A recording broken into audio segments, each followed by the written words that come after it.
This is Local Edition. I'm Brad Pomerance on the west side of Los Angeles today, joined by Dr. George McKenna. He is the Vice President of the Los Angeles Unified School Board. And I want to speak with you, sir, about a real sea change in how we're educating some of our students in LAUSD. For many years, there had been a view that at least legally single-gender schools were not permissible, but apparently they may be, at least in public education. Yes, they may be if it's voluntary. You can't mandate it. Okay. And there may be a challenge to this. There's some legislation right now in Sacramento sponsored by Assemblyman Mark Sebastian right, at the time. Right. I say Mark as his father as supervisor. Yes, right? yes. Trying to broaden it and make it more concrete in terms of parents' ability to make the selection of a gender separate, not just a school, but a class. Right. If I remember, I think a few years ago, the New York public schools looked to launch single-sex schools. It went through the courts and ultimately upheld.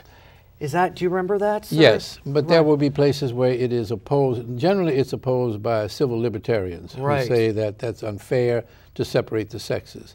I don't agree with that from a personal and a professional and an educational pedagogical position. Right. When I was educated in New Orleans, Louisiana, I went to, at one point, an all-boys, all-black male Catholic school. Right. It was a great school. Private, of course. It's private. I still wear my class ring. And it wasn't the Catholicism that was so great, or the religion. It was the structure, it was the camaraderie, it was the relationships that we built, and it was the absence of distraction. Right. And I think girls benefit in the same way. I want to talk about girls. Sure. Literally this morning, I was listening to the radio, and a report came on which indicated that a study was done, and they interviewed second graders, boys and girls. These are second graders before they learn their multiplication tables. And at that tender age, girls were perceiving that they would not be strong math students in second grade. Now that's an interesting concept. I was a mathematician. I was a math major. I was a NASA engineer at one point. All of the girls in my classes in undergraduate and graduate school were smarter than the boys. When I say smarter, that's not the real word. They made better grades. Higher achievement. They made better grades than the boys. And yet when I worked for NASA, there were no women engineers, which makes this movie that's been out now, Hidden Figures, I didn't even know those women existed. There were very few blacks, and certainly I never saw a woman engineer, but I knew they had the capacity. But I think that their lack of exposure to those fields. Now, if girls are together, other girls don't make them feel inadequate in mathematics. But what is it, sir? It's our culture. It's our culture. Nobody tells the girls they can't do it, but they begin to perceive. And they begin to perceive that that's not a girly thing to do, but it is a girly thing to do. It's a girly thing to do anything that a man can do. But here's my concern. What we are seeing in terms of single gender education is a move in the public system to start single gender education in maybe sixth grade, let's say. But if girls are getting the message in second grade, is it already too late? No, it's never too late, because socialization among young people changes all the time. They start off as, asexual. They don't even know which sex they are. And then they bond together, so the girls can't stand the boys and the boys can't stand the girls. And so somewhere around pre-puberty, right in there, the girls start noticing the boys start noticing the girls. Then there's competitiveness comes in. Then there are all kinds of things that go along with adolescence and all these things that we all experienced and find it hard to understand that we ever survived that. But girls have a great capacity that is unmet, because sometimes they're constrained by some of the expectations, even of the teachers. And so we have an experiment going on now. It's a pilot. And let's talk about that, because this is exciting news. In Los Angeles, we'll start with the girls' side, then we'll go to the boys' side. There are two new schools that have launched. One is a traditional school through LAUSD. It's known as the Girls Academic Leadership Academy on the campus of LA High. Correct. The second is a charter school through LAUSD, ultimately, the Girls Athletic Leadership School. I guess Gala has launched, but the Girls Athletic Leadership School not? Not yet. Not yet. But I think they're recruiting.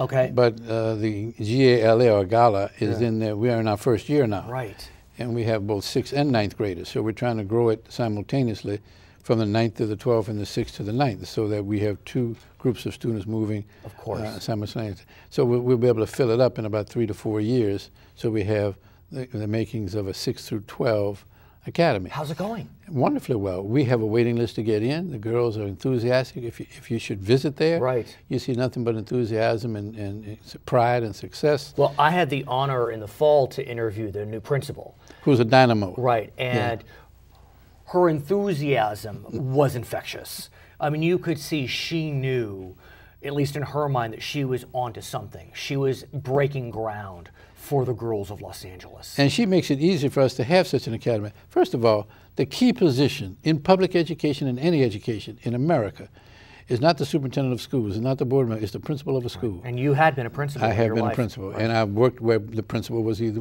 very exceptional or not so exceptional. So the principal is the key. When you have someone who wants to be the principal and can be the principal, and we can assign to a situation that is groundbreaking, that's a wonderful combination of things. Without her, we might not have the confidence in this academy working, but she's so vested in it, it's become her life's work at this point, and I know it's going to be successful. I would also mention, in addition to those 2 institutions, there's another institution that's engaged in a different type of experiment. It's called the Young Oak Kim Academy, and as I understand it, the school is still co-ed, but with certain classes, the genders are separated. Is that right? Yes, that's possible to do too, as long as the parents are aware of it and they agree to it. We can't force it. Sure.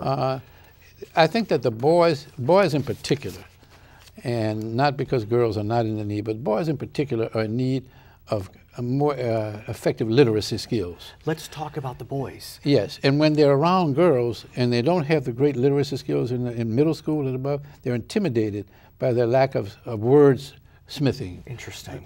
In my opinion, and this is not scientific, but it's my research and based upon my experience, girls know more words than boys. They use words. Women use words as their weapon of choice, if you will. They can out-talk us.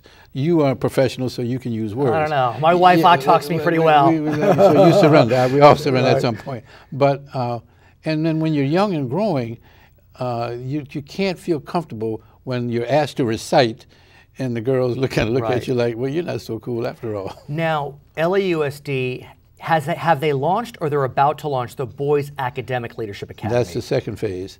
The Boys Academic Leadership Academy is scheduled to open in September of this year. Got it. It'll be on the campus of Washington High School. Where you taught. I used to be the principal. Principal, perfect. Yeah, years ago.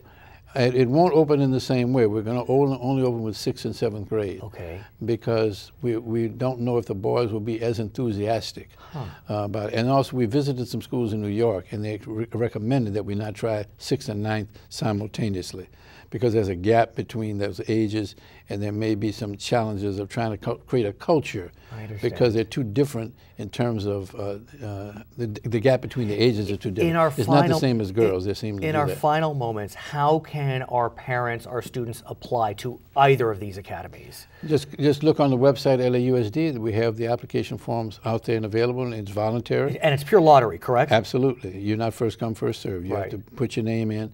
And right now in Gala, which is already up and running, we have, I think we're going to have a waiting list to get in because they're spreading the word. The parents are spreading the word faster than we can. His name is Dr. George McKenna. He is the Vice President of the Los Angeles Unified School Board. My name is Brad Pomerance on the west side of Los Angeles today. It's Local Edition.